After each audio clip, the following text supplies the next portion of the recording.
Okey. Halk sirdiyor işte. Halk ягодцы, бяди хулар, хансик сирды, хозелчо. Да, сразу видно, что полные эти амперы и вольты олисари. Дом Тимбулата Коригова впервые такой светлый и яркий. Тусклый свет люстры, перепады электричества, слабое напряжение. Бытовая техника часто выходила из строя, а иногда и вовсе сгорала. Холодильник ягай, телевизор ягай, духамаж мёрш ягар, фолар снага.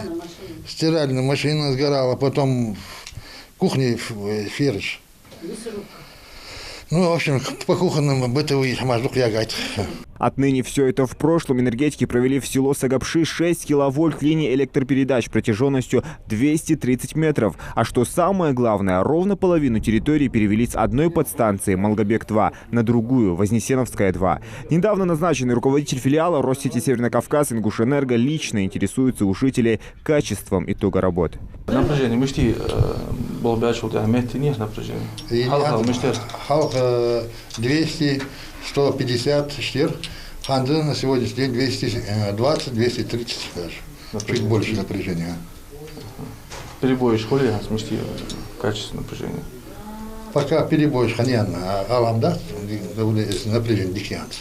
В Сагапшах проживают около 16 тысяч человек. Теперь на улицах стабильное напряжение электроэнергии. Сельчане и нарадуются. Ведь продолжительная проблема со светом наконец-то решилась. С октября 2008 года уюрты тахана руководит бешханус уюрт давая ждал валуры чахалхани уз положений. Мы что зимнее время вообще свет слабый уже ханс ошир чуажал бжер. После смены руководства новый руководитель вечер все на приеме уха я гандалу исламу взяла шметиги что сразу направить бя озер же специалисты хажачул действительно метиги мой магенга су ханзиятах он гужбо был хабитап свет халха денина чуа муерт ханзе частично 12 фидер разгрузить, да 5 фидер задействовать, да أصبح عندنا напряжение отقيتит خلينا.